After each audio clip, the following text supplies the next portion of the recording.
Hello my dear student, welcome back to our channel Hind classes. आज के इस video में क्लास 12th के इंग्लिश से पोएट्री सेक्शन का second chapter song of my self का ऑब्जेक्टिव लेकर आए हैं। तो चलिए स्टूडेंट, देखते हैं आज का पहला क्वेश्चन क्या है।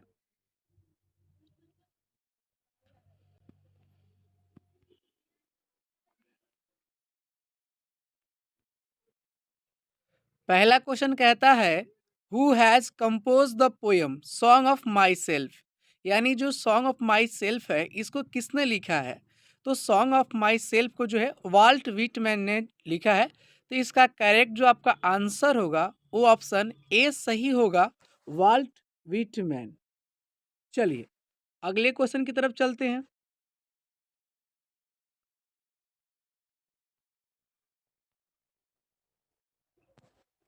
अगला क्वेश्चन कहता है song of myself is dash, यानी सॉन्ग ऑफ माई सेल्फ क्या है। तो सॉन्ग ऑफ माई सेल्फ जो है एक लैरिक है। तो इसका करेक्ट जो आपका आंसर होगा वो ऑप्शन ए सही होगा, अ लैरिक। चलिए अगले क्वेश्चन की तरफ चलते हैं।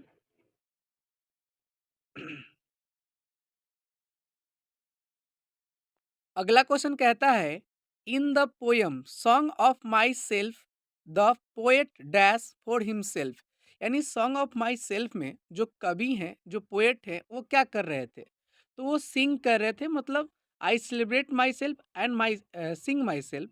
तो इसका करेक्ट जो आपका आंसर होगा वो ऑप्शन सी सही होगा, सिंग्स।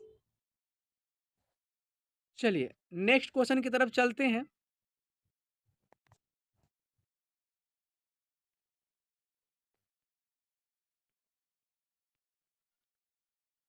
अगला क्वेश्चन कहता है Walt Whitman was dash poet, यानी वाल्ट विटमैन कहाँ के कवि थे। तो वाल्टमैन जो थे वो अमेरिका के पोएट थे, अमेरिकन कवि थे। तो इसका करेक्ट जो आपका आंसर होगा वो ऑप्शन बी सही होगा, एन अमेरिकन। चलिए नेक्स्ट क्वेश्चन की तरफ चलते हैं।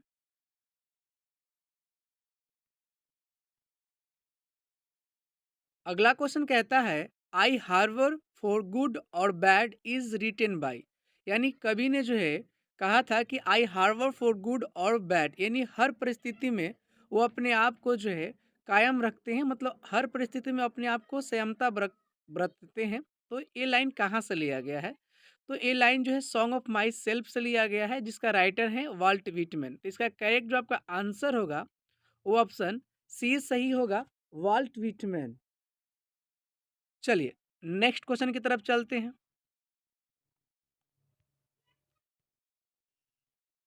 अगला क्वेश्चन कहता है Walt Whitman was born in, यानी वाल्ट विटमैन का जन्म कब हुआ था। तो देखिए इनका जो जन्म हुआ था वो हुआ था 1819 में हुआ था, अमेरिका में। तो इसका करेक्ट जो आपका आंसर होगा वो ऑप्शन सी सही होगा, 1819, 1819।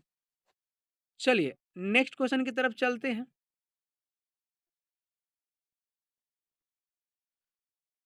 अगला क्वेश्चन कहता है and what I assume you shall assume is taken from the poem, यानी ये जो लाइन है ये कहाँ से लिया गया है। तो ये सॉन्ग ऑफ माई सेल्फ से लिया गया है। तो इसका करेक्ट जो आपका आंसर होगा वो ऑप्शन ए सही होगा, सॉन्ग ऑफ माई सेल्फ। चलिए नेक्स्ट क्वेश्चन की तरफ चलते हैं।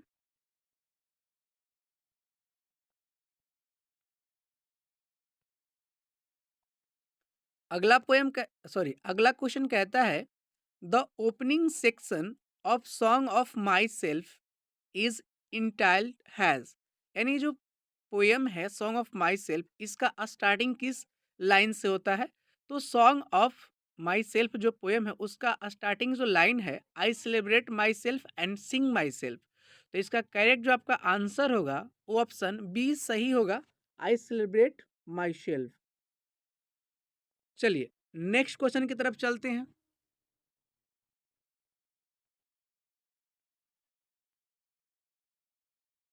अगला क्वेश्चन कहता है I in the first line of the poem song of myself is the poet, यानी सॉन्ग ऑफ माई सेल्फ जो पोयम है उसमें कवि ने जो है आई का यूज किसके लिए किया है? तो उन्होंने स्वयं अपने के लिए किया है। तो इसका करेक्ट जो आपका आंसर होगा वो ऑप्शन डी सही होगा, वाल्ट विटमैन, यानी कवि ने खुद के लिए आई का प्रयोग किया है। चलिए नेक्स्ट क्वेश्चन की तरफ चलते हैं।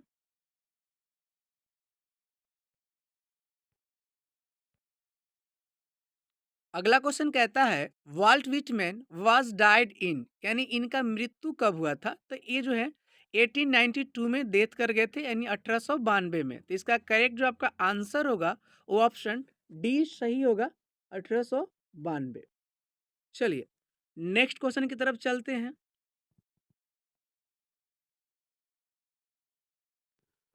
अगला क्वेश्चन कहता है how many times the word you has been used in Song of Myself, यानी यहाँ पे कहा जा रहा है कि जो poem Song of Myself है उसमें जो है यू, यानी जो यहाँ पे यू है, यू को जो है पोएम में कितने बार यूज किया गया है?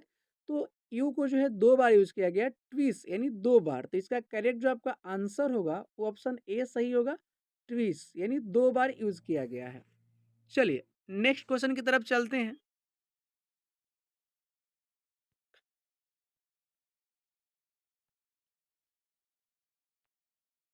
अगला क्वेश्चन कहता है Walt Whitman is dash years old, यानी जो है वाल्ट विटमैन थे वो कितने साल के थे? तो कवि ने खुद बताया था कि वो 37 ईयर्स ओल्ड थे। ये ये पोयम के अनुसार कवि ने 37 साल बताया है। तो इसका करेक्ट जो आपका आंसर होगा वो ऑप्शन डी सही होगा, 37 ईयर्स ओल्ड। चलिए नेक्स्ट क्वेश्चन की तरफ चलते हैं। अगला क्वेश्चन कहता है hoping to cease not till death is a line from, यानी ये जो लाइन है ये कहाँ से लिया गया है? तो ये सॉन्ग ऑफ माई सेल्फ से लिया गया है, क्योंकि कवि ने कहा था कि hoping to cease not till death, यानी उनको आशा था कि वो मरते दम तक जो है ना, अपने आप को स्वस्थ रखेंगे। तो इसका करेक्ट जो आपका आंसर होगा वो ऑप्शन बी सही होगा, सॉन्ग ऑफ माई सेल्फ। चलिए नेक्स्ट क्वेश्चन की तरफ चलते हैं।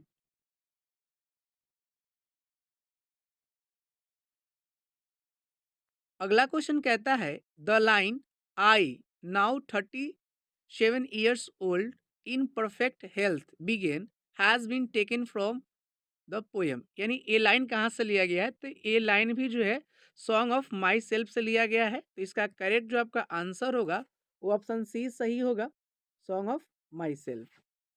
चलिए नेक्स्ट क्वेश्चन की तरफ चलते हैं।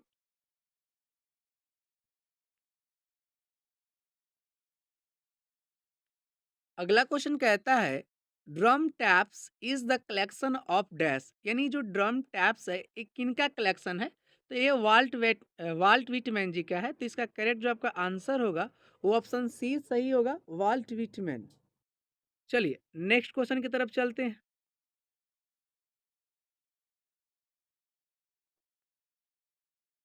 अगला क्वेश्चन कहता है who whose work include Leaves of Grass and Drum Taps, यानी जो है लिप्स ऑफ ग्रास जो कलेक्शन है और एक ड्रम टैम्स है, इसमें जो है किनके जो है वर्क को इंक्लूड किया गया है? तो वाल्ट विटमैन का। तो इसका करेक्ट जो आपका आंसर होगा वो ऑप्शन ए सही होगा, वाल्ट विटमैन। चलिए नेक्स्ट क्वेश्चन की तरफ चलते हैं।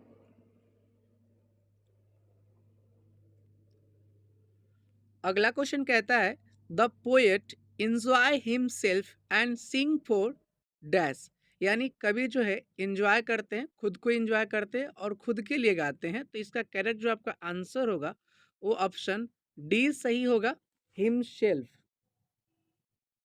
चलिए नेक्स्ट क्वेश्चन की तरफ चलते हैं।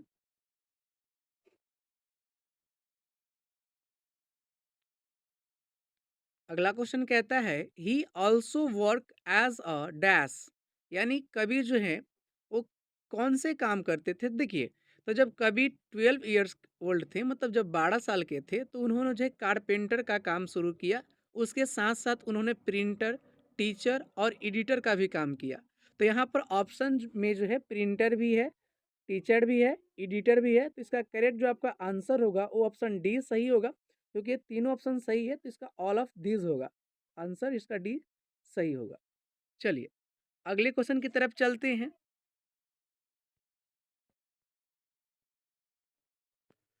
अगला क्वेश्चन कहता है who is known as the people's poet, यानी किन्हें जो है पीपुल्स पोएट कहा जाता है। तो ये वाल्ट विटमैन जी को कहा जाता है। तो इसका करेक्ट जो आपका आंसर होगा वो ऑप्शन ए सही होगा, वाल्ट विटमैन। चलिए नेक्स्ट क्वेश्चन की तरफ चलते हैं।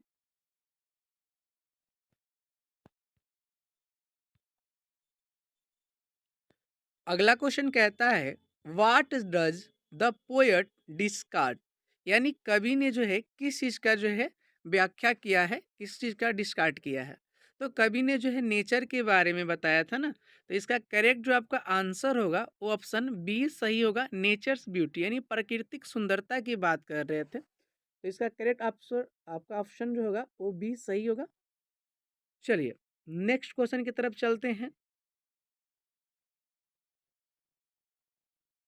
अगला क्वेश्चन कहता है the poet observe in summer grass, यानी कवि जो है समर में गर्मी के दिन में क्या ऑब्जर्व करते हैं।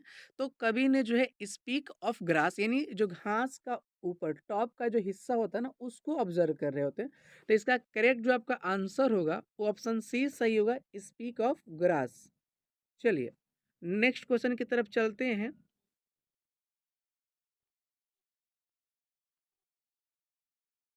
अगला क्वेश्चन कहता है the word schools stand for, यानी यहाँ पर जो वर्ड दिया गया है स्कूल्स, यहाँ पे जो वर्ड दिया गया है स्कूल, तो ये वो वाला स्कूल नहीं है, विद्यालय वाला स्कूल नहीं है। इसका मतलब दूसरा कुछ होता है। तो आपने जब टेक्स्ट बुक पढ़ा होगा तो उसके जो है ग्लोसरी में पीछे वर्ड मीनिंग जो दिया हुआ रहता है उसमें बताया गया था कि स्कूल्स का मतलब जो होता है वो सिस्टम ऑफ थॉट, यानी सोचने का पद्धति या विचार कह सकते हैं, सोचने का तरीका। तो इसका करेक्ट जो आपका आंसर होगा वो ऑप्शन सी सही होगा, सिस्टम ऑफ थॉट। चलिए नेक्स्ट क्वेश्चन की तरफ चलते हैं।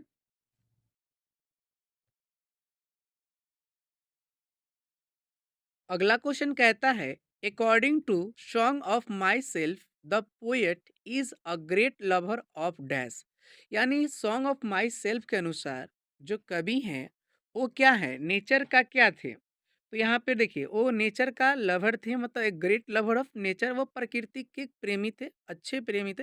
यानी उनको जो है नेचर प्रकृति में काफ़ी ज़्यादा रुचि था। तो इसका करेक्ट जो आपका आंसर होगा वो ऑप्शन ए सही होगा, नेचर।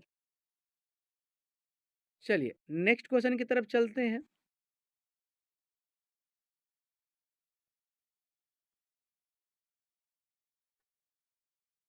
अगला क्वेश्चन कहता है the word loaf stand for, loaf का मतलब क्या होता है। तो लोफ का मतलब होता है भटकना, वांडर करना। तो इसका करेक्ट जो आपका आंसर होगा वो ऑप्शन सी सही होगा, वांडर, क्योंकि वांडर का मतलब ही होता है भटकना और लोफ लोफ का मतलब ही होता है भटकना, मतलब घूमना, भ्रमण करना।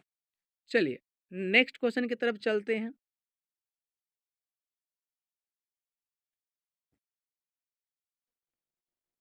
अगला क्वेश्चन कहता है Walt Whitman hopes to continue his work till dash, यानी वाल्ट विटमैन जो है किस चीज़ का आशा करते हैं।